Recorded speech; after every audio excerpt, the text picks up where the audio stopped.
Baik, bismillahirrahmanirrahim. Assalamualaikum warahmatullahi wabarakatuh. Alhamdulillahirabbil alamin wassalatu wassalamu ala Rasulillah. Senang sekali berjumpa kembali di channel Donditan dan Gerham Malak Jakarta. Pada hari ini di depan saya ada seorang pemuda, lagi-lagi pemuda Cina, nih benar. Cina Medan ya? Iya, oh, Cina Medan. Namanya siapa? Ricky siapa? KTP-nya pinjam, KTP-nya. Nah, Ricky datang ke studio Gerham Malak Jakarta ini bermaksud untuk memeluk agama Islam, ya, alhamdulillah. Namanya cuma Ricky doang? Iya. Nggak ada nama belakang? Lu anak siapa ya? Nama Ricky doang. Oh, di... Hah? Marganya Ki. Oh, marganya Ki ya? Enggak. KTP Jakarta Barat, agama sebelumnya Buddha. Ya. Tapi yang, apa namanya, tadi cerita Kristologi itu apa? Oh, pas saya mau masuk Kristen, saya pelajari. Sempat masuk Kristen? Enggak. Oh, nggak jadi? Nggak jadi, Oh. karena saya pelajari dulu. Gitu. Oke. Oh, jadi dari Buddha, belajar Kristologi, tadi mau masuk Kristen. Iya. Nggak jadi, Nggak jadi ke jadi. Islam. Iya, betul. Alhamdulillah. Betul. Memang kalau belajar Kristologi jatuhnya masuk Islam. Jadi. Alhamdulillah, ini saya pinjam dulu ya. Iya, boleh. Nah, gini. Ricky ini datang ke studio studio Gerham Malak Jakarta menyatakan keinginannya untuk memeluk agama Islam, Ya. betul ya? Sebenarnya sebelumnya saya mau ada beberapa pertanyaan nih. Ricky ini mau masuk agama Islam ini atas kemauan sendiri atau ada paksaan dari orang lain? Kemauan sendiri. Alhamdulillah, karena di Islam nggak ada paksaan ya. La ikraha fiddin. Kemudian yang kedua, orang tua masih ada? Masih. Papa, mama? Tinggal mama. Tinggal mama. Mama sudah tahu? Udah tahu. Mau ke sini udah tahu? Udah tahu. Oh, udah tahu juga. Udah tahu. Hah, boleh apa enggak? Boleh. Oh, boleh. Alhamdulillah. Mamanya Buddha juga? Buddha. Oke. Berapa saudara, Ricky? 4. Nomor berapa? Aku 3. Nomor 3. Saudara udah tahu juga? Udah tahu semua. Nggak ada masalah? Ya, ada cuman udah oke lah. Oh, udah oke. Alhamdulillah. Nggak, bukan apa-apa. Kalau sampai mamanya menentang atau marah, bukan terus kita berhenti, enggak. Kita masuk Islam itu nggak perlu minta izin orang tua. Tapi kalau orang tuanya menentang, Ricky boleh membantah, tapi harus dengan cara yang paling lembut. Iya. Nah, itu aja pesannya. Ya. Yang berikutnya di dalam Islam itu kan ada syariat-syariat. Oke. Setelah bersyahadat, ada sholat, ada zakat, ada puasa, ada haji jika mampu. Ya. Apakah Ricky berjanji untuk melakukan syariat tersebut? Ya, berjanji. Alhamdulillah. Baik, nah karena Ricky ini sudah menghubungi lewat Suci ya. Jadi sertifikatnya udah disiapin. Jadi Ricky nanti tinggal bacain apa yang tertulis di sini. Yang dibaca ini aja, dari mulai sini. Pernyataan memeluk agama Islam ya. Terus ini sampai sini. Dengan ini saya, nama, siapa, nick sampai pekerjaan nggak usah dibaca. Agama sebelumnya aja apa. Habis itu baca ini sampai sini. 2 kalimat syahadat baru saya tuntun. Oh ya, coba. Ya. Dibaca dulu, ada yang salah atau enggak? Kalau ada yang salah bisa diperbaikin sekarang.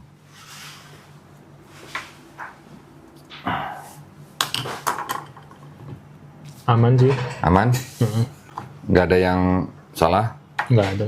Baik, kalau nggak ada yang salah, udah siap untuk bersyahadat? Ya, siap. Oke, silakan dibaca mulai dari sini ya, silakan. Oke. Pernyataan memeluk agama Islam. Sesungguhnya agama yang diridhoi di sisi Allah hanyalah Islam. Surat Ali Imran ayat 19. Dengan ini saya, nama Ricky, nick juga perlu. Nggak usah, ini aja langsung agama sebelumnya aja. Agama sebelumnya Buddha. Dengan kesadaran dan keikhlasan sendiri menyatakan memeluk agama Islam dengan mengucapkan 2 kalimat syahadat. Nah, sekarang kita salaman. Ricky ikutin 2 kalimat syahadat yang akan saya bacakan. Kemudian kita lanjutkan dengan terjemahan bahasa Indonesia. Baik. Ya, Bismillahirrahmanirrahim. Asyhadu alla ilaha illallah wa asyhadu anna Muhammadan Rasulullah. Aku bersaksi tiada Tuhan selain Allah. Dan aku bersaksi Nabi Muhammad adalah utusan Allah. Allahu Akbar. Alhamdulillah, sah ya Ricky ya. Selamat sudah menjadi muslim. Saya mau peluk sebagai saudara saya yang baru dalam iman. Alhamdulillah. Istiqomah ya, insya Allah istiqomah ya, insya Allah ya. Amin. Suci udah ada fotonya ini ya? Oke, ini saya kembalikan. Ya. Nah, sebelum kita tutup, ngobrol sebentar boleh? Boleh. Nggak buru-buru kan? Enggak. Sunatnya masih lama kan? Masih berapa hari kan? Iya. Tadi cerita, Ricky belajar kristologi. Iya. Belajarnya gimana? Jadi dulu pas SMK, ya kan? Mas SMK udah belajar kristologi? Udah belajar justru. Keren. Terus? Karena dulu kan di SMK tuh Kristennya kental banget. Oh, SMA-nya SMA Kristen? Iya, SMK Oke. Kristen ya kan. Terus? Terus kita wajib seminggu sekali ke gereja. Walaupun bukan Kristen? Walaupun bukan Kristen, Oh, wajib. hari apa tuh ke gerejanya? Dia di gereja itu tiap hari Sabtu, Kamis kalau nggak salah. Jadi pas hari sekolah? Iya, pas hari sekolah. Bukan hari minggunya? Bukan. Oke. Jadi udah ada kebaktiannya sendiri. Khusus untuk anak-anak sekolah? Iya. Oke. Gitu. Terus? Jadi pas masuk, enak juga dengerin musiknya, Oh, itu musik. kan, sampai merinding segala macam. Oh, waduh. Nah, tapi pas dibawa ke ajaran agama Kristennya, dibilang Tuhan itu Esa, ya kan. Nah, ada satu lagu yang bikin saya bingung tuh. Apa tuh? Pas dinyanyiin, bilang Yesus itu Tuhan. Nah, saya jadi bertanya-tanya kan. Oh, pas saya pelajari, ternyata Trinitas. Oke. Nah, saya pelajarilah Trinitas ini. Ya kan, saya buka YouTube, saya buka Google, saya belajar Bible-nya. Ada sampai waktu itu saya singkat cerita pas kuliah, itu saya pacaran sama orang Kristen. Diajaklah ke gereja. Terus saya bilang, saya tuh belum terlalu mengerti sama Trinitas. Coba diajarin dulu. Terus? Dibawalah ke gerejanya. Habis kebaktian, saya bilang sama pacar saya, kalau misalkan pendetanya itu bisa menjelaskan secara logika, saya pasti masuk Kristen. Soal Trinitas? Iya, Terus? Trinitas. Udah gitu, udah selesai kebaktian, saya tanya nih ke pendetanya. Saya tanya, Pak, saya kurang ngerti Trinitas itu gimana, padahal yang saya pahami itu kan Tuhan itu Maha Esa. Iya. Ya kan nggak mungkin jadi makhluk. Iya. Gitu. Terus ditanya, agama kamu apa? Dia bilang, oh saya Buddha. Nah, pendetanya bilang gini, oh sama, dia agama Kristen sama kayak Buddha. Terus saya bingung kan, samanya gimana Apanya Pak? sama? Gitu. Terus? Pendetanya bilang gini, Buddha kan banyak Buddhanya. Jadi di Kristen juga sama, Tuhannya banyak loh. Tuhannya banyak. Terus saya jadi bingung loh. Terus? Saya bilang ke pendetanya, Pak, di agama Buddha itu tidak pernah mengklaim kalau dirinya tuh ciptaan. Hah? Kalau Nggak pernah dirinya mengklaim Tuhan? dirinya Tuhan. Ya. Kan? Dia itu mengklaim bahwa dirinya guru. Ya, ciptaan juga. Iya, ciptaan juga. Ya. Terus? Pendetanya bingung langsung. Ya kan? Tiba-tiba kayak bingung gitu dia kan. Habis itu nggak lama dia bilang, nanti saya ngobrol lagi ya, saya di atas ada urusan. Oh. Saya tungguin tuh 30 menit, 1 jam nggak balik-balik, ya udah saya pulang. Nggak jadi jelasin Trinitas? Nggak jadi jelasin dia. Aduh, Ya kan, akhirnya pulang, ya saya belajar sendiri. Nah, singkat cerita saya udah putus sama mantan saya tetap belajarin. Tunggu sebentar. Tadi gerejanya gereja apa? Ingat nggak? Di Bandengan. Nama gerejanya nggak inget? Apa ya? Gereja... Pantai Kosta bukan? Bukan. Lupa saya. Oh, lupa. Kalau yang di sekolah gerejanya gereja apa? Gereja, kalau SMK dulu sih Pancaran Berkat. Pancaran Berkat? Nama gerejanya? Atau nama SMA-nya? Nama SMK-nya. Oh, gitu. Nama gerejanya nggak tahu? Nama gerejanya sih dia, kalau gerejanya itu di satu tempat sama sekolah tuh? Kalau yang waktu pas nanya itu bukan di Bandengan, di ini, Pademangan. Oh, Pademangan. Lupa saya namanya. Pademangan berapa nih? Pademangan berapa ya? Gue biasa ke Pademangan 2 nih. Wah, jangan deket. Ya deket lah Pademangan. Iya. Pokoknya yang sebelah itu, Seafood Kalimati. Oh, Seafood kali. Indah Seafood. Oke, tahu. Dekat-dekat situ tuh. Tahu. Ada gereja tuh. Itu yang dibawa sama mantan. Iya. Nah, kalau ya SMK itu, kalau gerejanya tuh di Bandengan. Oh, oke. Tiap minggunya. Cuman dia tiap Kamis itu ada kebaktian. Kamis apa Sabtu? Kamis. Kamis, ya tiap Kamis. Oh, jadi pas jam sekolah tuh ke gereja emang? Iya, Pak. khusus kebaktiannya itu aja. Oh. Tiap Kamis kalau nggak salah. Habis kebaktian balik sekolah lagi belajar gitu. Iya, balik lagi kita belajar biasa gitu. Nah, terus tadi setelah putus sama mantan, diterusin belajar kristologinya. Saya terusin. Jadi ceritanya belajar kristologi itu mau jadi Kristen maksudnya? Iya, awalnya karena kan, wah kayaknya di Kristen nih, apa ya, katanya penuh kasih bla bla bla gitu kan. Tapi saya tuh tetap nggak bisa terima di kenapa Tuhannya kayak banyak gitu loh.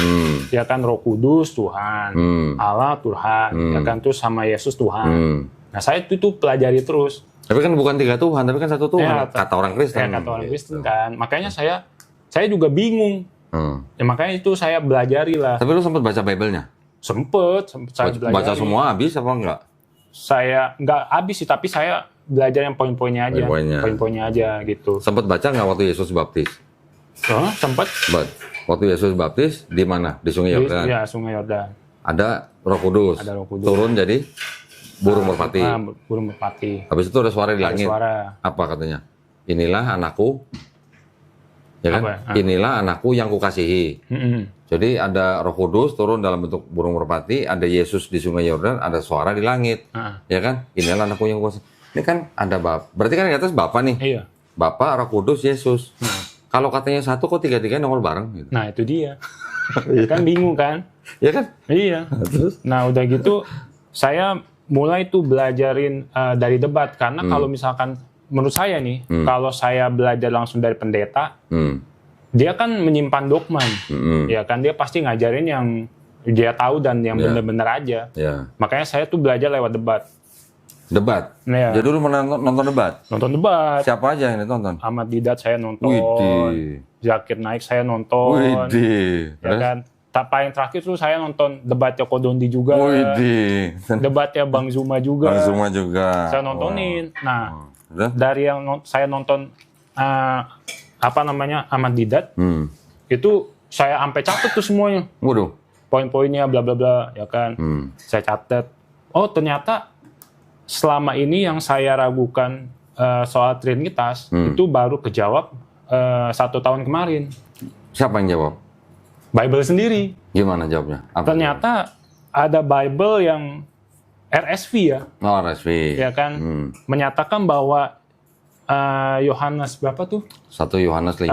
1 Yohanes 5 ayat 7. Ayat 7 ya kan. Terus? Nah, di situ ternyata sisipan gitu. Ternyata sisipan. Berarti benar nih belajar kristologi nih, berarti ini benar nih. Iya, ternyata sisipan ya kan. Ini RSV. Ya. Nah. Ini juga RSV nih. Nih, ini juga RSV. Iya. Iya. Terus? Kayaknya RSV ada 2 ya? Kalau yang ini yang 1952. Ini 19 ada tahunnya nggak? Nah ini kan benar 52 nih. 52 kan? Oh iya. Kalau yang ini Udah tua banget ya? 1952 mah nggak tua lah. Oh belum ya, yang Belum. 1600-an baru. Nih yang tua nih, Anda yang lebih tua nih. 1916.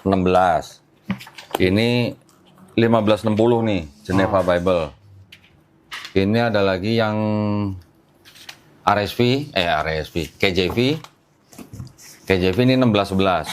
Tapi edisinya ya. Iya. Ini sih cetakan baru, tapi ini edisi 1611. Oh. Nah, ini RSV juga. Ya, ini sama 1952. Nah, terus setelah lo baca ini, yang 1 Yohanes 5:7 itu sisipan gimana? Ya, berarti bener apa ya? Dari dulu saya udah ada logika lah gitu untuk berpikir kalau memang Tuhan itu nggak mungkin jadi ciptaan. Oke. Gitu. Selain itu kan belajar lagi yang lain ya kan sama Ustadz Kainama. Oh, Ustadz Kainama. Iya, saya mempelajari video-videonya. Video-videonya juga. Terus? Ya kan sampai belajari sejarah si Paulus segala macam ya kan. Itu kan baru-baru. Nah, yang ternyata bukan cuma satu ini aja yang sisipan, ternyata kan banyak banget gitu loh. Dan 1 tahun kemarin saya baru belajar ternyata PL-nya Kristen ini ternyata dan dari Tanak. Tanah Yahudi. Iya, dari Tahu Yahudi. mana? Ya, Tahu dari video siapa? ya macam-macam. Oh, macam-macam. Saya pelajari Terus? semua gitu. Oke. Ternyata bahkan banyak sebenarnya romo-romo yang jujur gitu, ngasih tahu kalau kitab Tanak sama Septuaginta itu udah banyak yang diubah di Septuagintanya. Gitu. Waduh. Udah banyak sebenarnya. Berarti belajar ini kristologi beneran ya? Iya. Saya Keren. sampai Terus? lumayan banyak yang saya pelajari gitu. Makanya terakhir kan mantan saya juga Kristen kan. Nah, saya udah bilang ke dia gitu kalau dia kan kita mau merit juga. Cuman ada pihak keluarganya ada maksa saya gitu untuk ke Kristen. Masuk Kristen. Terus? Sedangkan saya udah mempelajari gitu. Tapi dia bilangnya, lu jangan belajar dari internet. Terus belajar dari mana? Belajar dari mana pendeta? kalau bukan dari pendeta? Dari pendeta, ya. Soalnya kalau dari pendeta kan udah pasti dia nggak mungkin ngasih tahu yang ayat sisipan ini nggak mungkin lah ya kan. Terus? Ya gitu, makanya saya bilang saya ini udah pelajari dan saya nggak percaya kalau Yesus itu Tuhan. Ya karena ya memang kalau misal aslinya kalau kita pelajari Bible itu justru diajari kalau jangan nyembah Yesus. Yesus yang suruh malah ya? Iya. Matius 4:10. Iya. Nyuruh iblis nyembah siapa? Tuhan Bapa. Iya. Kalau kita mempelajari satu Bible ini, ya kan, nggak ada perintah untuk nyembah Yesus, nggak ada. Nah, itu. Nggak ada. Orang jelas kan di Yohanes berapa? Yang bilang Yesus itu adalah utusan. Yohanes 17:3 utusan. 17:3. Udah gitu Yesus ngaku sebagai nabi. Matius 13:57. Terus? Kan udah jelas.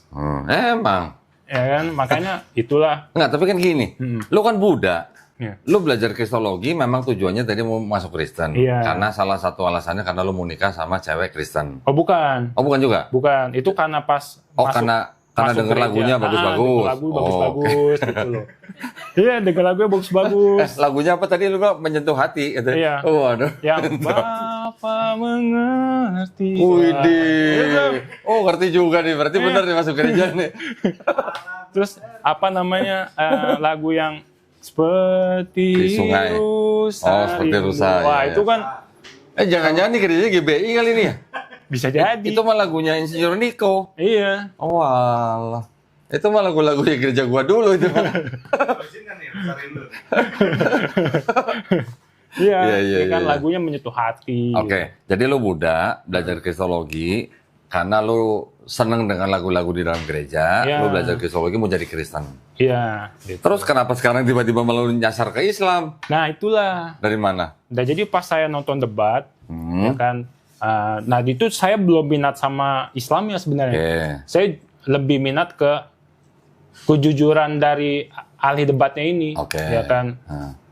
Oh ternyata sumber dari Islam ini bisa kita baca semua gitu loh, lengkap. Kayak misalnya nih, kayak Ahmad Didat selalu nunjukin Bible, Bible ini bilang ini gitu kan. Nah udah gitu, saya kan udah ada ilmu nih, ya kan. Saya debat nih sama orang Kristen. Oh gitu? Iya. Teman apa? Teman kerja apa teman apa? Kayak random aja di Instagram gitu. Oke. Saya debat. Oh, di medsos maksudnya? Iya di medsos Oke. gitu. Di Terus? IG. Saya debat nih segala macam. Orang Buddha debat sama orang Kristen? Terus? Saya debat ya kan. Tujuan saya tuh ya saya pengen tahu aja dia Kristen tapi dia tahu gak sih isi Bible gitu. Ya kan. Nah yang saya bingung kenapa orang Kristen ini kalau misalkan ada yang debat sama mereka nganggap itu yang debat sama mereka tuh Islam. Oke. Itu nggak tahu tuh, Oke. 100% pasti begitu. Ini ya, apa namanya, udah kayak di bawah alam sadar gitu ya? Iya, gitu loh. Pokoknya kalau debat sama Kristen pasti Islam. Itu. Katanya Buddha. Padahal kan mereka lupa kalau mereka kan ngajak kan ke semua agama. Iya. betul. Ya kan, bukan cuma agama Islam doang. Ya, agama lain kan boleh dong bertanya. Siapapun ya. pokoknya Siapapun, diajak, ya kan. Terus? Udah gitu, yang pasti mereka kan kesel juga kan. Saya debat, ini orang tahu banyak nih. Terus? Akhirnya mereka lempar ayat Al-Quran. Hah? Terus? Nah kan saya bingung, lah kan saya nggak pernah ngomong saya agama Islam ya. Dilempar saya pakai ayat Al-Quran gitu, terus udah gitu Pak dilempar pakai hadis lah segala macam. Mau nggak mau saya baca.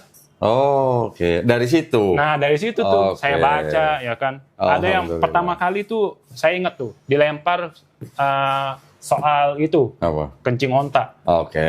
Nah kan dibilang gini, masa lu di Al-Quran bilangnya kencing onta bisa apa namanya? Di Quran. Di hadis ya. Kencing Quran bisa kencing unta bisa hilangin penyakit. Ya. Lu minum dah tuh banyak-banyak. Terus? Bener gak ya? Ya kan? Saya cek nih hadisnya nih. Kirain lu langsung minum kencing unta. Enggak dong. Saya cek hadisnya ya kan. Oh bener nih ada. Terus saya otomatis kan, oh iya ada nih. Ya. Saya cek dong ilmu kedokterannya dulu saya cek. Oh ternyata bener. Oh, oke. Ya kan ternyata bener kalau kencing onta pada dulunya bisa ya kan menyembuhkan penyakit yang belum ada obatnya. Ya. Tapi kan di situ tertulis jelas kalau ada obat yang kalau ada alternatif yang lebih baik, lebih bagus pakai itu. Iya. Kan nggak dipaksakan. Betul. Nah terus saya bilang ke dia, ada kok kedokterannya. Terus, lu kasih tahu ke orang Kristennya? Kasih tahu. Terus? Ada kok ini. Saya tunjukin artikelnya kan. Terus lu mau bilang apa? Ya kan. Terus dilempar lagi. Apa namanya? Masa iya Nabi Muhammad pedofil? Nah, saya belum tahu tuh. Nah, saya baca lagi. Terus? Saya baca. Oh iya ada nih hadisnya. Ya kan. Tapi kan nggak bilang pedofil. Iya, tapi kan nggak bilang pedofil. Ya. Loh, tapi gini, selain saya belajar kristologi, saya kan suka sejarah. Nah, saya tuh kalau nonton Netflix Viking nonton nggak? Apa? Vikings. Nonton. Nah, itu kan sejarah itu Inggris. Itu favorit gua itu. Nah, sama tuh. Itu kan sejarah terjadinya Inggris sama Kristen kan. Belum jadi Inggris, Saxon bilangnya. Belum jadi Inggris Saxon, ya kan. Nah, terus? Dan di situ kan sejarah besar kekristenan. Ya, betul. Lah di situ juga ada kok. Nah. Pas kerajaannya masih Inggris tuh nikahin anaknya masih umur puluhan tahun juga mah ada. Ya, yang masih belasan. Masih belasan kan emang nggak ada peraturannya. Iya, betul. Gitu kan, nggak ada peraturannya. Terus salahnya di mana? Kan udah jelas, tapi kan kalau di situ kan tertulis Aisyah kan udah balik. Ya kita pikir aja pakai logika.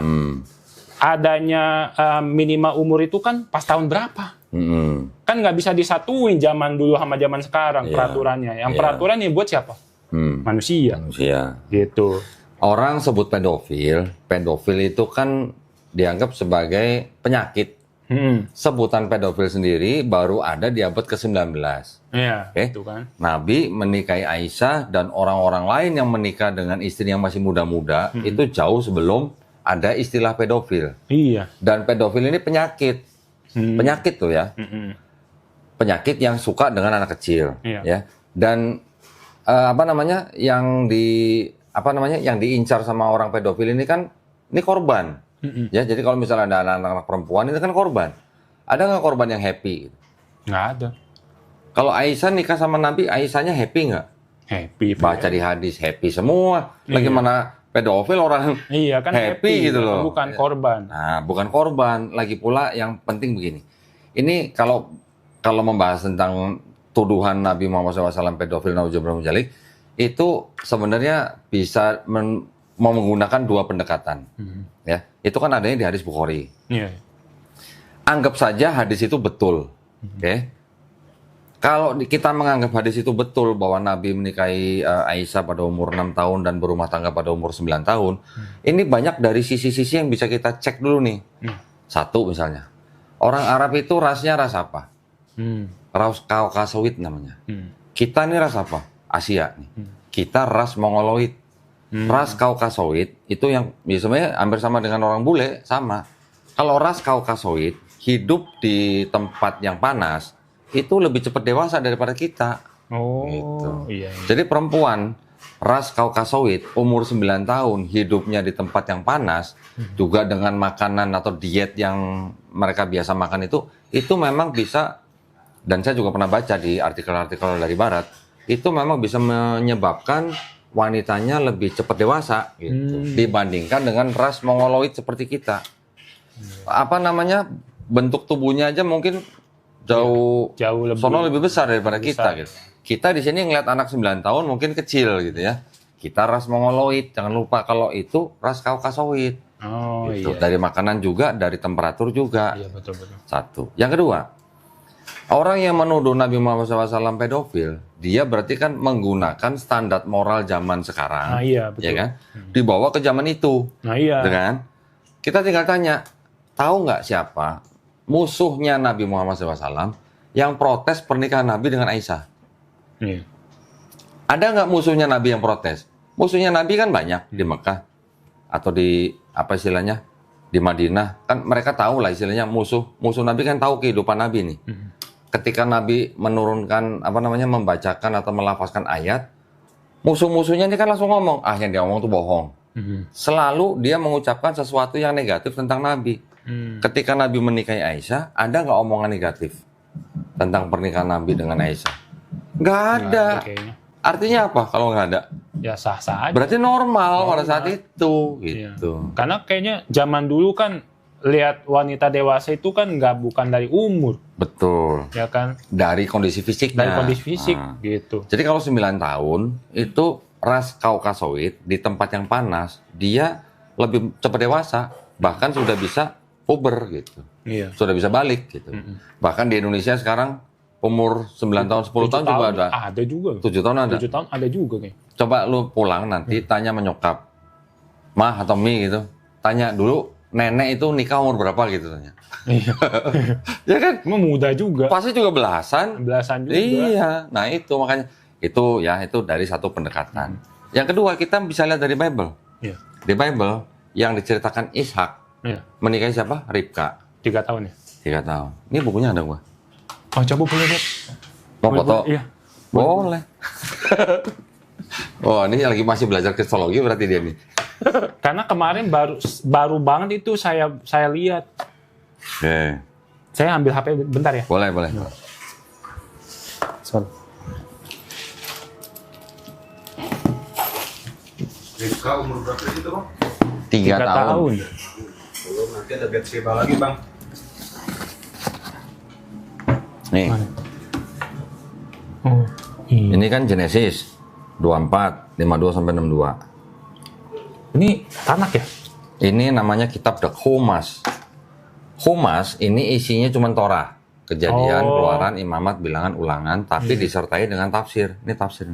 Ini tafsir. Ini bahasa Ibrani, ini bahasa Inggris.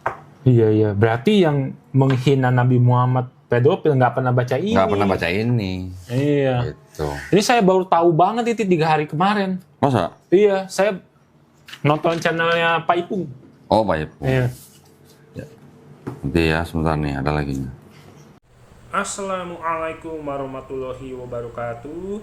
Beberapa saudara dan teman-teman muslim ada yang bertanya kepada saya, bagaimana caranya untuk mengirimkan zakat mualaf kepada saya.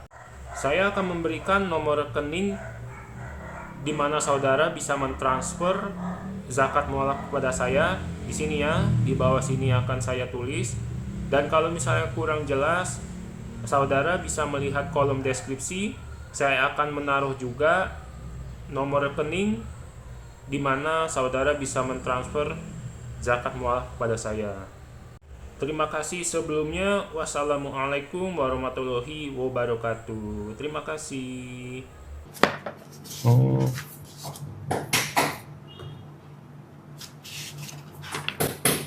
Udah pernah baca di di dalam Islam kita mengenal bahwa Nabi Ibrahim alaihissalam itu pernah diselamatkan Allah Subhanahu wa taala dari api Raja Nimrod. Pernah dengar? Pernah kayaknya yang nggak bisa dibakar ya? Iya, pernah dengar yang apinya jadi dingin. Apinya jadi dingin ya. Pernah dengar? Pernah. Udah pernah baca di Bible kisah itu yang sama di sini ada nggak? Belum. Nggak ada kan? Nggak ada. Nggak ada. Di sini bisa ada tafsir begini. Lihat nih. Nomor 2 tuh. Nimrod flung Abraham into a burning furnace.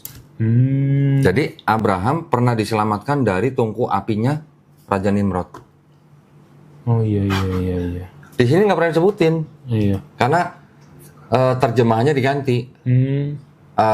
Abraham keluar dari Ur Kasdim. Urnya di situ diterjemahkan menjadi kota. Gitu. Oh. Tapi ini ada tafsir bisa ngomong begini, Nimrod flung Abraham into a burning furnace. Kok bisa sama di Islam? Islam juga Nabi Ibrahim alaihissalam diselamatkan dari tungku api Raja Nimrod atau Raja Namrus gitu. Iya. Gimana dong? Yap.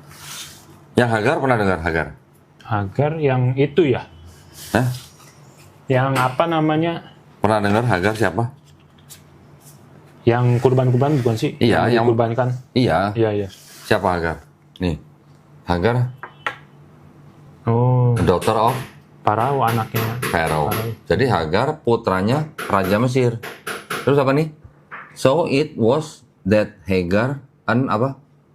Egyptian Prince. princess. Iya. Nah, ratu Mesir. Ratu Mesir.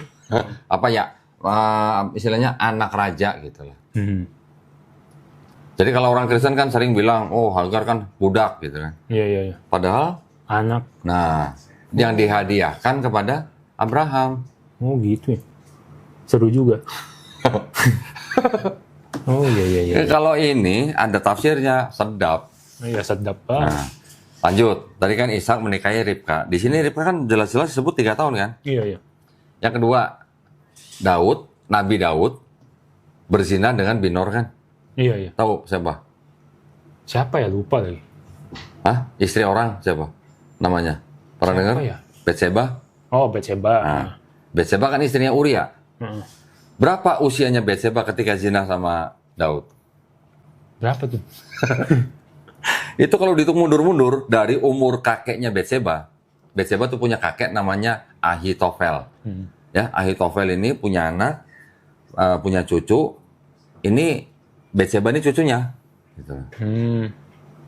Umurnya Ahitofel ketika meninggal, menurut tafsir dari Kristen dan Yahudi, itu antara 30 sampai 33 tahun. Sudah meninggal. 33 tahun punya cucu. Jadi punya anak umur berapa? Berapa ya? Jadi laki-laki Yahudi umur 11 tahun itu udah bisa punya anak. Oh, buset. Lah, 33 mati udah punya cucu gimana? Iya juga ya. Nah, lo. Buset dah. Nah, sekarang berapa umurnya Batseba ketika berzina dengan Daud? Itu nggak lebih dari 7 sampai 9 tahun. Iya, masih muda lah Masih ya. muda dong. Nah, terus Maria, ibunya Yesus di Perjanjian Baru. Umur berapa ketika hamil? Berapa ya? Tahu nggak? Lupa lagi. Hah? Nggak pernah dengar? Nggak pernah denger sih. Nggak pernah baca yang sampai sedetail itu. Soalnya. Berarti lu harus sering-sering kesini kalau mau belajar kristologi. Nih foto. Berapa nih umurnya Maria waktu hamil? 12. 12. Kalau 12 masih bisa disebut bocil nggak? Belum tentu. Hah? Kalau orang sono kan tadi gue bilang. Iya. Orang ras Kaukasoid kan Arab, Iya. orang Israel. Itu kan satu rumpun. Orang serumpun. Rasnya ras Kaukasoid. 12 tahun. Lah itu yang ngomong Iya, gua. baru tahu saya. Foto lah. Saya kira tua banget. Tua dari Hong Kong. Ya nomor 30-an gitu. Lah itu. Kalau 30 belum punya anak, orang Israel mau udah dibilang perawan tua. Iya. Iya.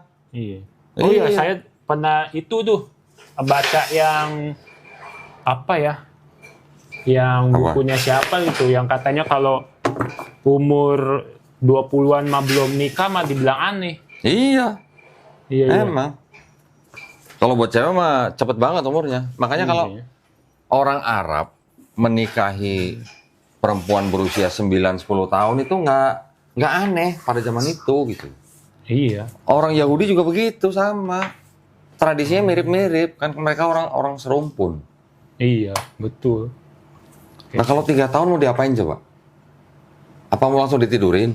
Itu dia. Nah jadi orang Kristen rata-rata yang menuduh Nabi pedofil mengkonotasikan kalau orang nikah langsung ditidurin gitu. Iya, itu dia. Sebenarnya kan enggak gitu. Enggak gitu. Iya kan? Jadi ketika Aisyah umur 6 tahun dinikahkan dengan Nabi, itu artinya sudah dijodohkan, artinya sudah ditunangkan.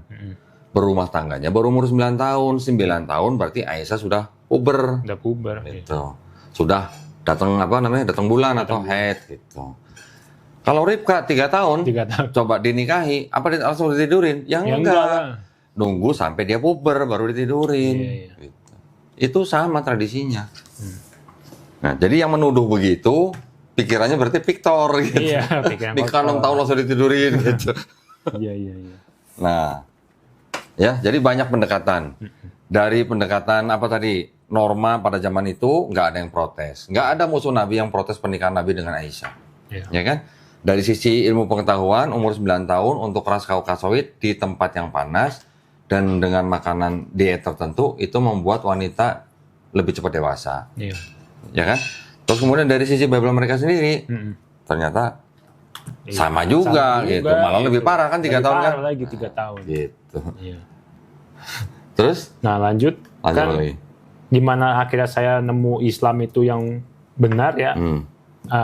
Apa ya? Sainsnya sih. Oh, sainsnya. Iya. Oke. Nah, di Quran ada, ya? Iya, di Quran. Kan Di hadis juga ada. di hadis ada juga. Nabi kan menyebutkan bahwa sendi manusia Iya. ada 360. Iya. Ahli ortopedi mana waktu itu yang nemuin sendi manusia 360? Iya, makanya itu dia kan. Waktu Nabi masih hidup bisa menyebutkan sendi manusia 360.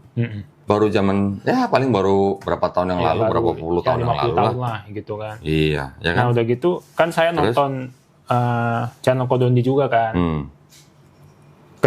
Kejadian sains yang kayak bumi itu bulat, ada api di dalam laut, ya kan, apa namanya, ada di laut itu ada dua warna Ya, laut, coklat ya, sama ya. biru, ya kan. Ya, ya. Nah, itu wah mantap juga nih kalau misalkan Nabi Muhammad ini bukan utusan, nggak mungkin dia tahu kan.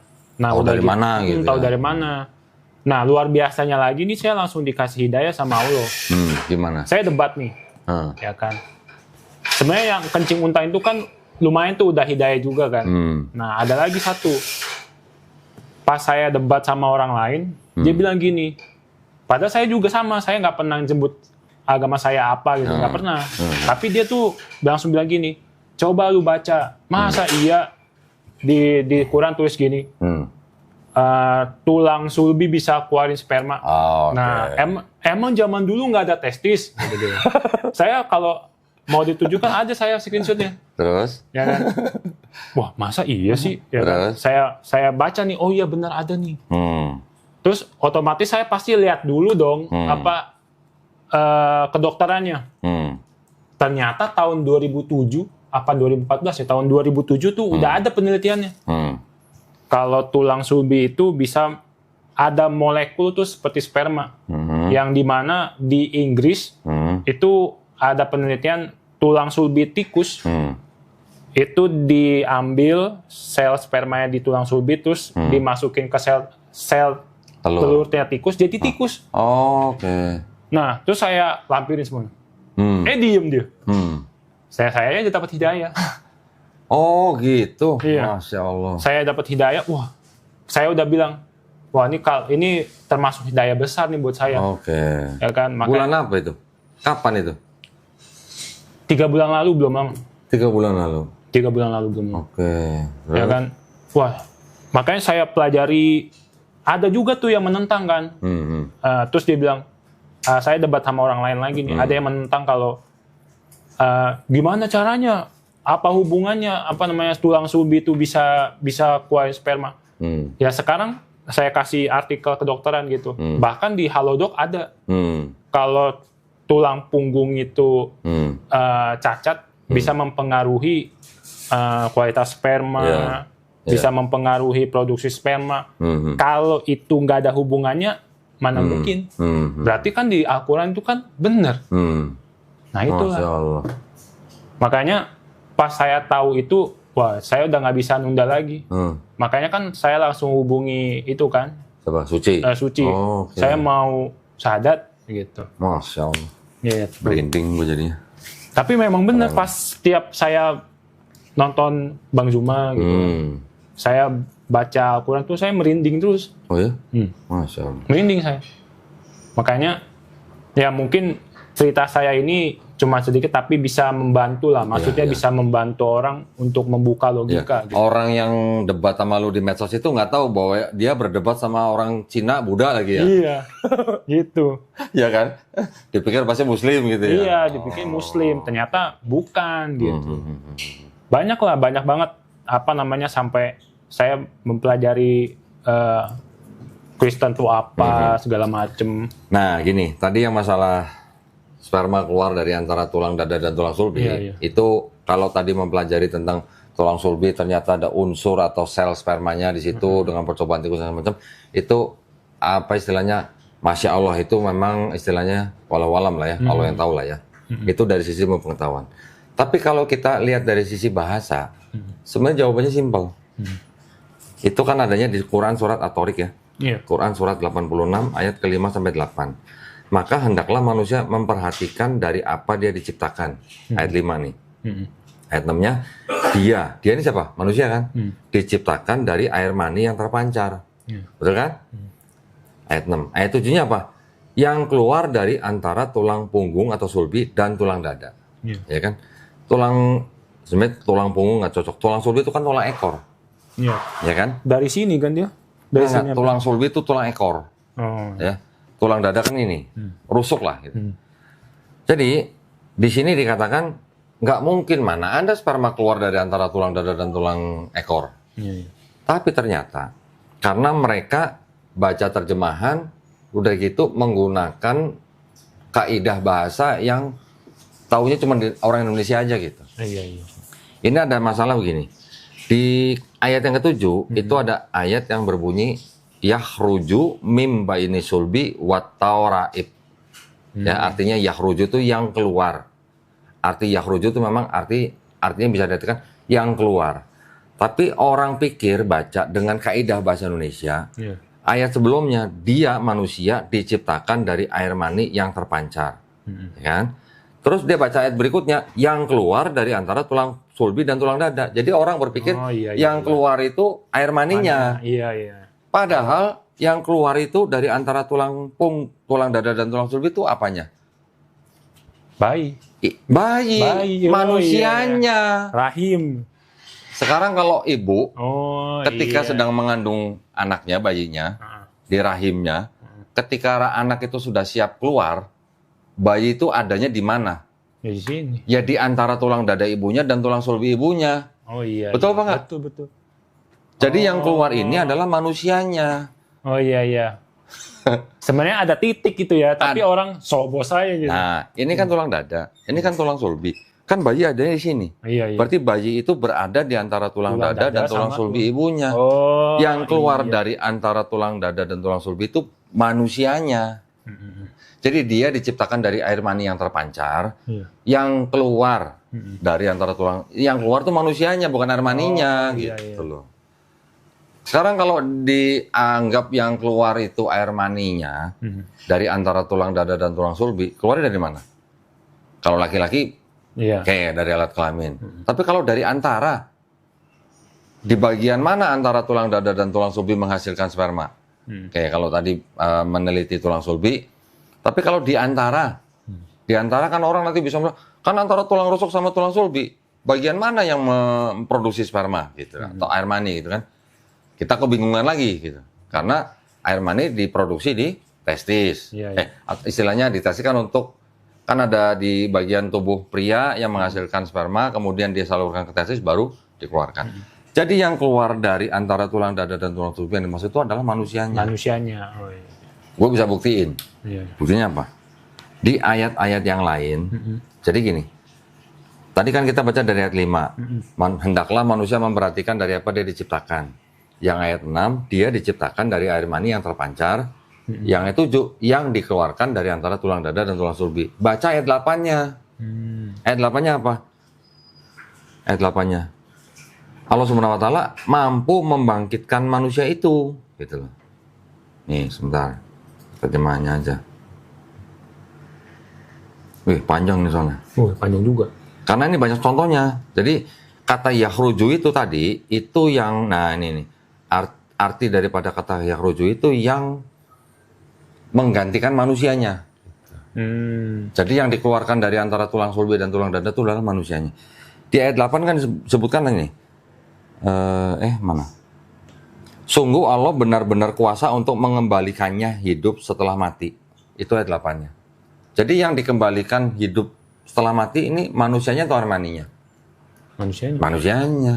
Jadi dari ayat 5 bicara manusia. Ayat 6 bicara manusia. Ayat 7 juga masih bicara manusia. Iya. Ayat 8 juga masih bicara manusia. Jangan sini bicara manusia, di sini armani, di sini manusia lagi. Kan nggak nyambung gitu maksudnya. Itu.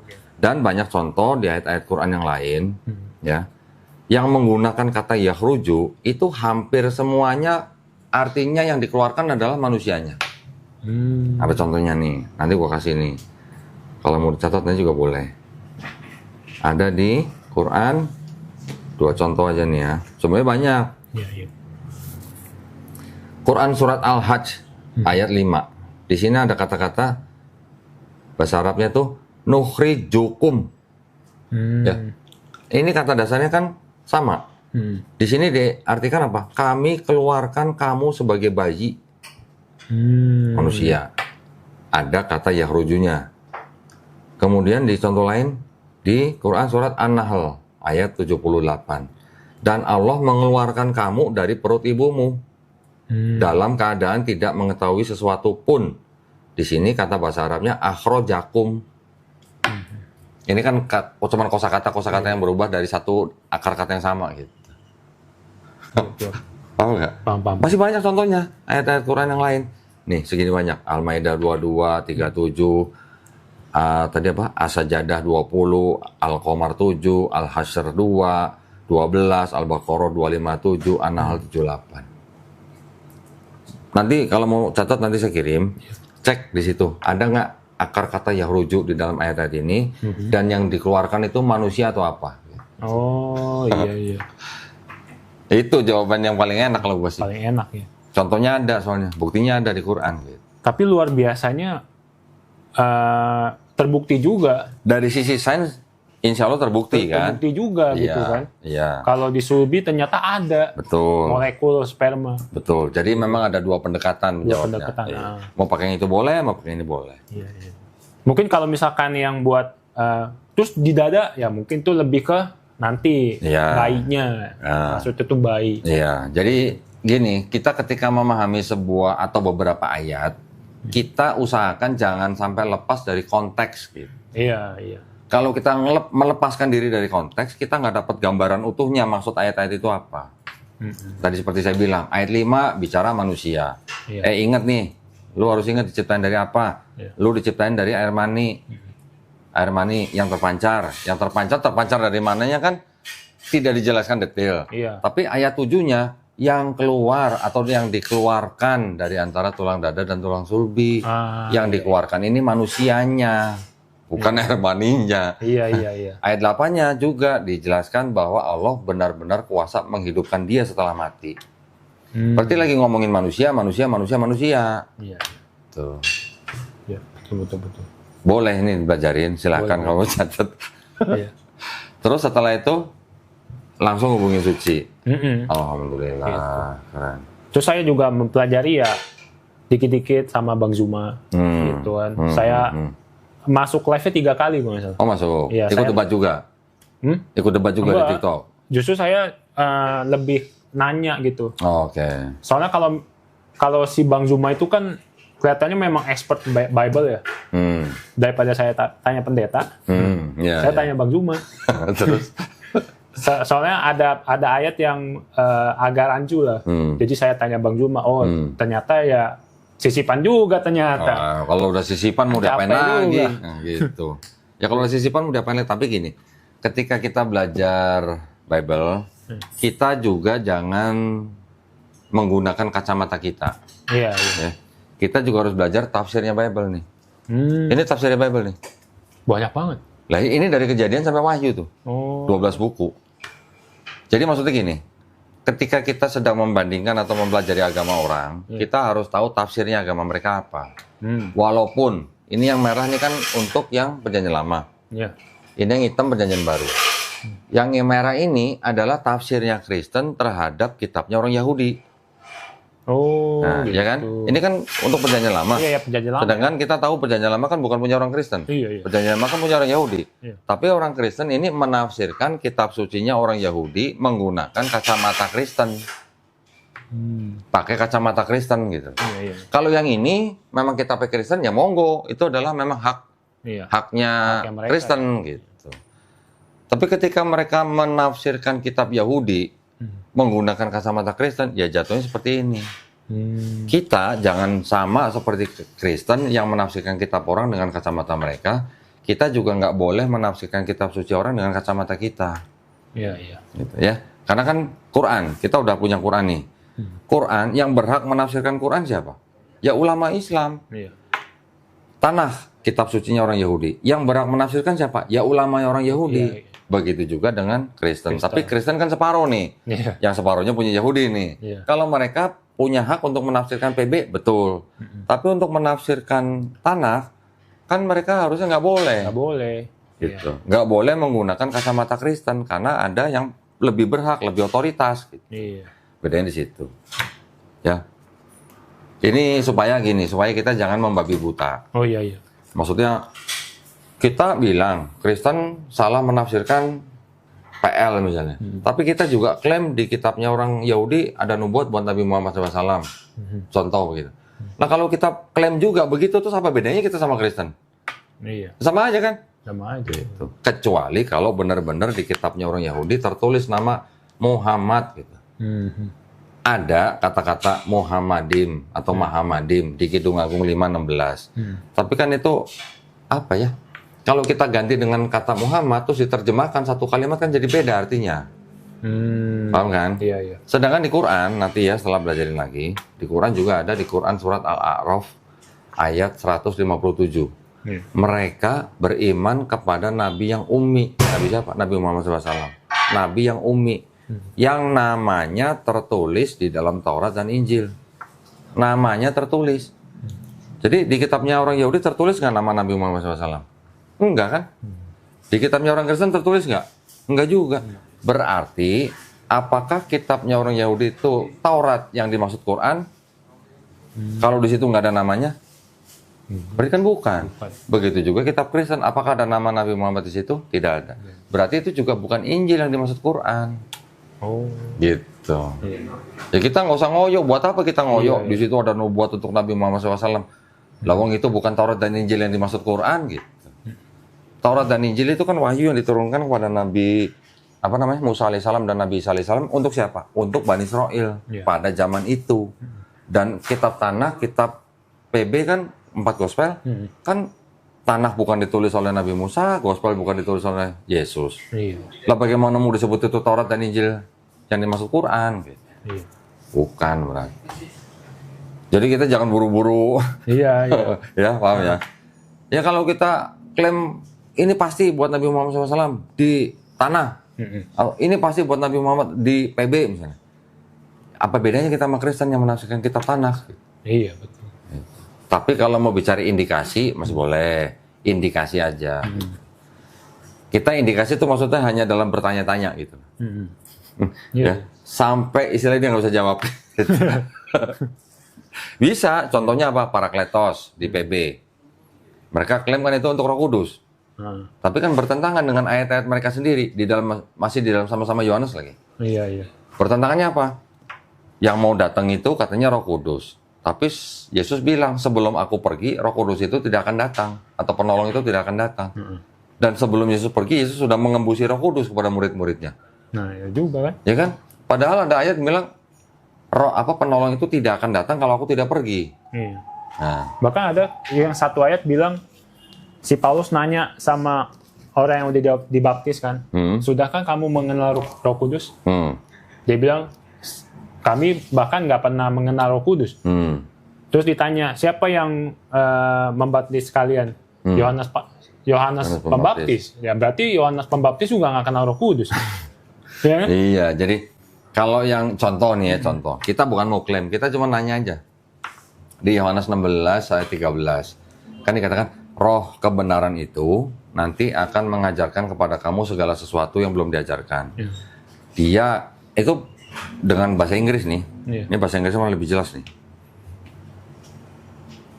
Nih supaya, karena kan kalau dalam bahasa Indonesia, kalau kata dia kan kita nggak tahu nih laki-laki atau perempuan. Iya, iya. Betul kan? Kalau bahasa Inggris kan jelas. He atau He she ya? atau she, Iya. gitu kan? Kalau he berarti laki-laki, she perempuan. Oh, di Inggris bilangnya he ya? Oh, kalau he berarti merujuk ke laki-laki dong. Nih, ini kalau handphonenya bisa dibuka kan enak bacanya Erik ya? Iya. How about when he, Oh iya. the spirit of truth is come. He will Lu guide. hitung satu, he. He. Ini kan ada satu he nih. Iya. Lu hitung satu gitu. Iya. Satu. The spirit of truth is come. He berarti berapa? Dua. Dua. Will guide you into all truth. Ya kan? For he. For he. Tiga. Tiga. Ya kan? Shall not speak of himself. Empat berarti. Ya, oh yang 4. But whatsoever He he 5 lagi. shall hear, that shall he 6. 6 speak, and he 7. will show you things to come. Iya. Sekarang kalau mereka orang Kristen bilang ini Roh Kudus, Iya. masa Roh Kudus nggak bisa berkata-kata dari dirinya sendiri? Gitu Iya. maksudnya. Ini kan nggak bisa berkata-kata dari dirinya sendiri. For he shall not speak of himself, Iya. but whatsoever he shall hear. Iya. Ya kan? Kita pakai terjemahan bahasa Indonesia. Tetapi apabila ia datang, yaitu roh kebenaran, ia akan memimpin kamu ke dalam seluruh kebenaran. Sebab ia tidak akan berkata-kata dari dirinya sendiri, Iya. tetapi segala sesuatu yang Dia didengarnya. dengarnya. Ya. Kalau orang mengajarkan sesuatu, tidak dari dirinya sendiri, tapi dari yang dia dengar, itu ciri-ciri Nabi atau bukan? Gitu. Dan Nabi itu. Nah, udah. Jelas. Ya, kita nggak klaim. Iya, iya. Saya nggak klaim ini buat Nabi Muhammad SAW. Nggak klaim. Cuma pengen nanya, ini Roh Kudus apa bukan? Oh iya. Kalau Roh Kudus, masa Tuhan nggak bisa berkata-kata nggak bisa dari dirinya ngomong sendiri? gitu. Tuh maksudnya. Lagi pula kalau misalkan itu buat Roh Kudus, ya ganti aja katanya di Roh Kudus. Iya, kenapa? Ya, kenapa he? Roh kebenaran.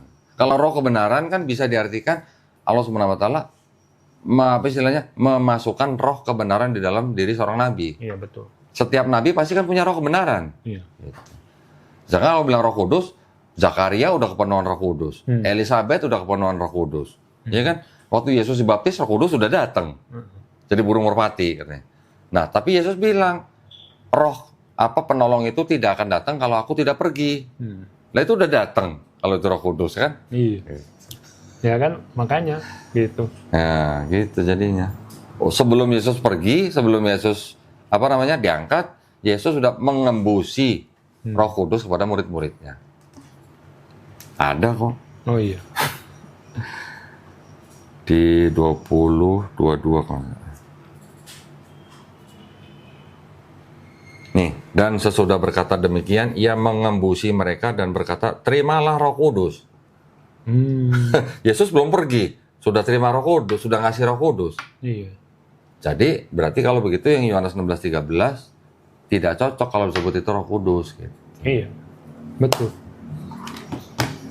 Terus yang lucunya lagi kan, banyak orang Kristen kan bilang kalau Yesus itu Tuhan karena dia bisa membangkitkan orang mati segala macam. Elia juga bisa, Yeskiel juga bisa. Padahal mereka lupa ada satu ayat yang Yesus bilang mengutus 12 muridnya untuk pergi nyari domba-domba Israel kan.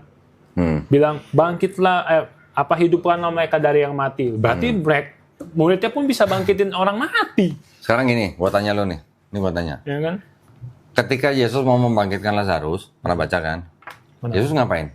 Berdoa dulu. Berdoa. Mengucap syukur kan? Iya. Ya, mengucap syukur. Jadi artinya dia membangkitkan orang mati dengan izin Allah SWT. Izin Bapa lah maksudnya. Iya. Pernah baca nggak? Paulus, ketika Yesus sudah nggak ada nih, Paulus lagi khotbah di rumah yang bertingkat. Dia khotbah di lantai 2 atau 3 gitu, lupa gua.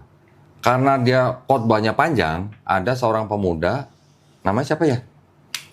Cikius siapa gitu ya?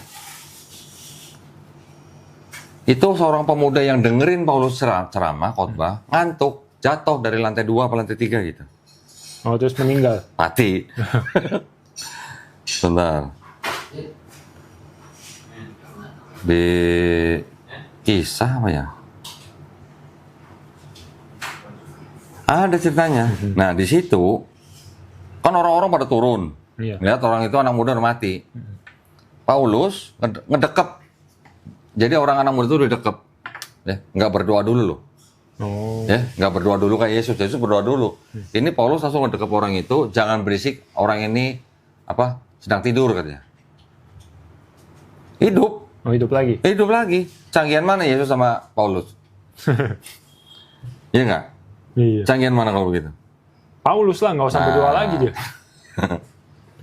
Mana ya di Kisah Para Rasul ada nih? Bentar, belum pernah baca ya itu ya? Belum. Saya pernahnya bacanya si Paulus dipanggil Zeus. Tahu kan Nabi Yeskiel? Aha. Yeskiel tahu kan? Dia bisa membangkitkan orang mati. Bukan orang itu yang orang mati jenazahnya masih ada dagingnya loh. Iya. Oh, tinggal tulang ya. Tinggal tulang-tulang dan banyak cuma satu. Ya, Jangan sedih dong. Ini udah tulang-tulang disentuh sama si Yeskiel ini. Dari tulang-tulang itu tumbuh daging, tumbuh urat. Hidup lagi, bisa perang lagi. Wah, Canggihan mana sama Yesus? ya makanya. Gimana dong? Ya, jadi kalau cuman punya standar bahwa Yesus itu Tuhan karena Yesus bisa membangkitkan orang mati, standarnya terlalu rendah gitu. Iya. Masih banyak yang lain yang lebih hebat daripada Yesus membangkitkan orang mati. Malah nggak cuma satu. Iya. Nanti ada lagi apa? Yang karena Yesus itu Tuhan karena Yesus sebut anak Allah, Iya. ya kan? Nah, Adam juga anak Allah, Iya. Israel juga anak Allah, Efraim malah putra sulung, Iya. gitu. Jadi gimana standarnya belum canggih gitu loh. Lupa gua yang di mana tuh. Pokoknya Paulus juga bisa membangkitkan anak muda yang mati jatuh dari loteng, nggak berdoa dulu langsung dekep langsung hidup. Gitu. Langsung hidup. Ya, makanya kayaknya nggak cocok lah menurut saya, nggak masuk akal aja, gitu. Tapi gini, mau bagaimanapun saudara-saudara kita yang Kristen tetap mau menyembah Yesus sebagai Tuhan. Ya nggak apa-apa juga. Nggak apa-apa, kita nggak boleh Iya, boleh nggak apa-apa. protes. Iya. Kita nggak boleh protes orang dia dilindungin kok, mereka dilindungi sama undang-undang negara kok. Kita nggak boleh protes. Cuman jangan ngajak-ngajakin orang masuk agama mereka gitu. Kalau mereka tidak ngajak-ngajak orang di luar Kristen masuk agama mereka, gua mungkin nggak perlu channel begini. Bener, Bang Suma juga mungkin nggak perlu debat sama Iya, orang betul. Kristen. Betul, Iya. betul. Itu kita melakukan itu karena orang-orang Kristen itu juga melakukan tindakan yang melanggar peraturan pemerintah. Mereka mengajak orang di luar Kristen masuk agama mereka. Gitu. Iya. Buktinya kan banyak. Banyak buktinya. Iya. Banyak. Tapi alhamdulillah nih, udah Buddha, Cina, belajar Kristologi, nyasarnya ke Islam. Tapi emang ya dari situ sih dari Ya. dari sains itu yang ya jalan orang dapat hidayah kan beda-beda. Beda-beda. Ya kan. Kalau saya ya murni dari sainsnya karena menurut saya kalau Nabi Muhammad bukan utusan itu dia tahu dari mana udah gitu doang. Oh, udah gitu doang. Ada yang bilang dari alien katanya. Dari Ketinggian imajinasinya iya, gitu. imajinasinya terlalu tinggi. Loh, sekarang kalau ya tadi pertanyaan Ricky kan, tahu dari mana Nabi Muhammad SAW? Orang masih bisa ngomong ini. Tapi banyak orang-orang pinter di luar Islam, ilmuwan, berani menyatakan bahwa itu tidak mungkin karangan Nabi Muhammad SAW. Iya, banyak kok. Banyak. Banyak. Satu yang saya baca namanya Profesor Kit Elmore, ahli embriologi. Bukunya dipakai di seluruh universitas yang belajar tentang embriologi. Dia sampai datang ke Amerika bikin konferensi pers. Gak mungkin Qurani karangan Nabi Muhammad SAW. Kenapa? Karena Profesor Kit Elmore bikin buku, menulis buku, bisa nulis begitu karena pakai mikroskop. Nah, iya. Sedangkan Nabi Muhammad SAW Nggak punya mikroskop. pakai apa gitu, nggak ada mikroskop. Gitu. Itu dia. Simple ya. Sebenarnya. Ya kan. Terus apalagi yang soal laut, ya Nabi Muhammad kan cuman mainnya di Arab doang. Nggak pernah ke Nggak pernah Selat nyebrang laut. Gibraltar Iya kan. di Spanyol. Makanya Itu itulah. dia. Itu sih yang Bener. Big Bang. ya Big Bang. Dari mana? Coba. Dari mana Nabi Muhammad SAW tahu ada dulu langit menyatu terus dipisahkan? Iya. Taunya baru 50 tahun yang lalu paling. Iya. Nah ternyata itu yang tentang NASA bilang bumi bulat itu ternyata bumi juga belum fix bulat. Gini, bukan belum fix. Bulat-bulat, tapi bukan apa? Bentuknya tuh enggak. Bulatnya bukan bulat sempurna. Bukan bulat sempurna. Bukan bulat gitu. sempurna, tapi seperti agak lonjong. Iya. Nah, itu masih disembunyiin tuh sama NASA tuh. Sebenarnya cocok dengan Quran juga. Iya. Di Yang Quran kayak bilang kalau di Quran kita baca bumi itu bentuknya seperti telur unta. telur unta. Nah, jadi apa ya? Agak melonjong. Ya agak melonjong. Ya NASA nyembunyiin. Kalau misalnya mungkin NASA kasih tahu, wah, kayaknya satunya semua Islam. Insya Allah gitulah. Iya. Ya kita lihat aja nantilah. Apalagi yang lo pelajarin atau yang pernah lo diskusiin sama teman-teman Kristen? Ya paling banyak sih ya itulah paling mereka bilang kalau Yesus itu Tuhan karena Yesus klaim bilang Bapa sama saya itu satu. Yohanes 10:30. Iya. Kalau itu sih saya udah bisa jelasin tuh. Terus? Ya kan karena gini ya. Itu ibaratkan kayak visi misi. Betul. Ya kayak perusahaan kayak Bhinneka Tunggal Ika. Iya. Emang kalau Bhinneka Tunggal Ika bilang semuanya beda tapi tetap satu. Emang kita semua satu badan kan enggak. Iya, betul. Gitu ya Betul. kan. Terus ada lagi yang bilang Yesus itu Tuhan karena dia bilang nggak melalui saya nggak bisa ke Yohanes Bapa. 14:6. Iya. Itu kan Akulah jalan. nih akulah jalan kebenaran dan hidup. Ya itu kan sebenarnya gimana ya? Sama aja kayak misalkan dari Indonesia mau ke Amerika. Ya pesawat itulah. Lu baca dulu deh ini yang kuning. Mitra like Jesus must penetrated as the way, the truth. Oh iya. Ini mah Mitra ini kan Hindu ya? Dewa Mitra. Dewa Mitra. Dewa Mitra dari Persia yang disembah sama bangsa Persia. Romawi. Oh iya. Lah Dewa Mitra juga disebut apa? The way, the truth, way, and the the life. The light. Malah apa? The word, the son of, Son of God. God. Apa bedanya sama Yesus kalau begitu? Ya nggak beda sih. Nah, jadi itu hanya apa ya? Ya sebutan-sebutan untuk orang-orang yang percaya dengan sosok tertentu gitu. Buku apa lagi nih? Buku gua mah kecil-kecil, cuman pedes gitu. Nanti ini ada lagi yang Ini bisa jadi ini sisipan juga nih. Ya dimasukin. Nah, berarti yang di Bible sisipan atau yang ini sisipan? Di Bible. Nah, duluan mana Mitra sama Yesus? Kan duluan Mitra. Iya, iya. Bangsa Romawi sudah menyembah Dewa Mitra 400 tahun sebelum ada Yesus. Mitra itu dewa matahari ya? Iya, dari Persia. Oh. Nah, foto dulu deh. Foto dulu. Wah, lu berarti kesini kulakan berarti lu.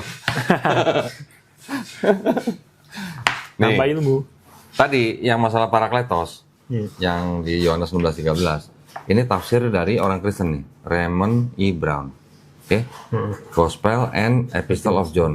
A concise commentary. Ini jadi ini tafsirnya Raymond E. Brown terhadap Gospel Yohanes. Ya. Ini tentang yang Parakletos nih. Di sini sebutnya apa? Apa nih? The expression. Common in the Dead Sea Scroll, but not in a divine sense. Hah? Ya, the Paraclete Spirit tuh. Not in divine sense maksudnya apa? Yang enggak Nggak ada sifat ilahinya. ada sifat ilahi ya. Kalau Roh Kudus dianggapnya ada sifat ilahi kan? Nah ini bilang tidak ada sifat Tidak ada ilahinya. sifat ilahi. Berarti apa? Tahu nggak Yesus juga disebut Parakleton? Oh iya. Hah? Pernah dengar nggak? Enggak. Jadi kan Yesus bilang, aku akan minta kepada Bapakku supaya diutus penolong, penghibur, Oh, perantara. iya, pernah dengar. Ya kan? Iya, iya. Yohanes 14:16. Sedangkan di 1 Yohanes 2 ayat 1, Yesus juga disebut Parakleton. Anak-anakku, hal-hal ini kutuliskan kepada kamu supaya kamu jangan berbuat dosa. Namun jika seorang berbuat dosa, kita mempunyai seorang apa? Pengantara. Pengantara. Itu Parakleton bahasa Oh, iya. Yunaninya. Yaitu Yesus Pada Kristus. Bapa, yaitu siapa? Yesus Kristus yang adil. Sekarang Yesus bilang, aku akan minta kepada Bapa untuk dikirim atau diutus Parakleton kan? Alon Parakleton, pakai bilangnya. Ini kan bilangnya kalau bahasa Indonesianya seorang penolong yang lain. Yang lain ini berarti apa? Yang sejenis apa yang nggak sejenis? Ya sejenis. Sejenis. Asli. Karena apa? Karena di sini pakai bahasa Yunaninya alon parakleton. Nih, alon parakleton. Oh. Kalau parakleton ini artinya penghibur, penolong, pengantara, Yesus juga disebut parakleton. Iya. Kalau Yesus bilang akan diutus parakleton yang sama, alon itu maksudnya sejenis. Lalu kalau bandingin BMW sama BMW, ya jangan BMW sama bajai gitu, nggak matching. Iya. Kalau beda jenis itu pakai heteros parakleton. Tapi kalau alon parakleton berarti penolong, penghibur, perantara yang sejenis. Nah sekarang Yesus manusia bukan? Manusia. Yesus nabi bukan? Nabi. Jadi kalau Yesus disebut parakleton karena dia manusia dan nabi, berarti yang akan datang itu juga manusia dan nabi. Nah pikir aja sendiri siapa gitu. Iya. Gimana? Iya. Nah sebenarnya apa ya? Di Buddha juga kan hampir sama tuh. Apa cara Apanya? doanya? Cara doanya kayak di Islam. Maksudnya ritualnya? Apa namanya? Cara bungkuknya. Oh, Kan ada di mana apa ya pas ya. sujud ini kening sampai ke tanah juga Tanah. ada. Ya. Ada gitu. Cuman kan memang Buddha itu gimana ya? Tidak terlalu mengedepankan sisi Ketuhanan. teologisnya. Oh. Teologisnya. Oh, iya. Yang dikedepankan kan dharma. Iya, gitu Dharma. kan. Iya. Sekarang kalau di Buddha nama Tuhannya siapa? Nggak ada. Gue pernah baca. Kalau Konghucu kan beda kan nama Buddha kan? Kalau Konghucu itu kan, Konghucu itu kan kalau nyebut Tuhan Tien gelarnya Tien. ya, karena kan satu-satunya. Ya. Heeh. Kalau Buddha emang ada? Kayaknya nggak ada. Kayaknya gue pernah deh baca ada namanya kok. Sebentar. Bukan Buddha loh ya Tuhannya ya. Bukan. Iya. Bukan. Umat Buddha tidak menyembah Siddhartha Gautama loh. Iya, enggak. Cuma sebagai guru kan. Bukan. Waktu itu gue pernah nyatet gimana ya? Oh, kalau nggak salah ada Bante yang ngomong nirwana. Nirwana itu bukannya surga. Nah, kebanyakan orang mengira bahwa nirwana itu adalah surga, Haha. ya. Tapi nirwana itu adalah sebenarnya nama Tuhan dalam Buddha. Nirwana atau nibbana Nibbana. itu nama Tuhan dalam Buddha. Ini catatan gue nih. Ini gue dengerin Bante nih. Nama Tuhan. Gue catat tuh. Oh. Kebahagiaan tertinggi, kebahagiaan abadi yang luar biasa. Ya, ini ngomong Bante kan pendeta Buddha kan. Surga dalam Buddha ada 26 surga, 6 tingkat alam surga, amal 16 alam Brahma, amal plus meditasi, 4 tingkat alam arupa, amal plus meditasi, macam-macam. Dan di dalam Buddha, ini yang gue dengerin, yang gue perhatiin nih, Bantenya ngomong apa? Syarat Tuhan apa tuh? 1, tidak Terlahirkan. terlahirkan. Iya. 2, tidak Tidak terciptakan. terciptakan, tidak terciptakan. 3, Tidak menjelma. tidak menjelma, Tidak bersyarat. tidak bersyarat. Iya. Nah kalau firman menjelma jadi manusia, udah beda kan, berarti kan kriterianya beda. sama ini gitu. Iya. Ya itu kan, kalau itu kan himne Platonis katanya. Ini kan mirip sebenarnya kalau kita nanti perhatikan ya, nanti kalau udah mulai belajar Quran ya. Di Quran kan ada ayat lam yalid walam yulad. Allah tidak diperanakan, tidak memperanakan. Sama. Iya. Gitu. Ya memang sebenarnya kayak dari Konghucu ya, itu juga sama juga sih kayak Al-Quran bilangnya Tuhan itu tidak bergambar. Di Hindu juga begitu. Oh iya. Di Nggak Veda boleh. ya? Iya, tidak boleh digambar, tidak boleh ada patung segala macam tuh ada. Tapi kan biasanya gini loh, ketika seorang utusan Tuhan datang kepada sebuah bangsa atau kaum lah, ngajarin ini gitu kan. Ketika utusan ini udah mati, pengikut belakangannya, generasi pertama, generasi kedua, generasi ini yang bisa merubah-rubah. Gitu. Iya betul. Saya dengerin juga itu debatnya Zakir Naik tentang Hindu, ya kan. Nah di India itu katanya nggak boleh baca Veda. Nggak semua orang boleh baca. Iya, nggak semua orang boleh baca karena ya gitulah. Iya. Gitu. Keren. Jadi Banyak ini kristolog Buddha nih. Kristolog Buddha nyasar ke Islam. Oke, alhamdulillah. Ada lagi yang mau diceritain? Itu aja kayaknya. Itu aja, cukup ya. Alhamdulillah. Mudah-mudahan Ricky istiqomah ya. Amin. Ya, istiqomah, belajar pelan-pelan. Kalau sudah tahu yang pernah dengar, pernah baca tentang Islam, dibaca lagi, dipastikan lagi, ya, dipelajari pelan-pelan, dijalankan step by step belajarnya. Ya, mudah-mudahan Ricky istiqomah dan insya Allah kita semuanya husnul khotimah. Ya.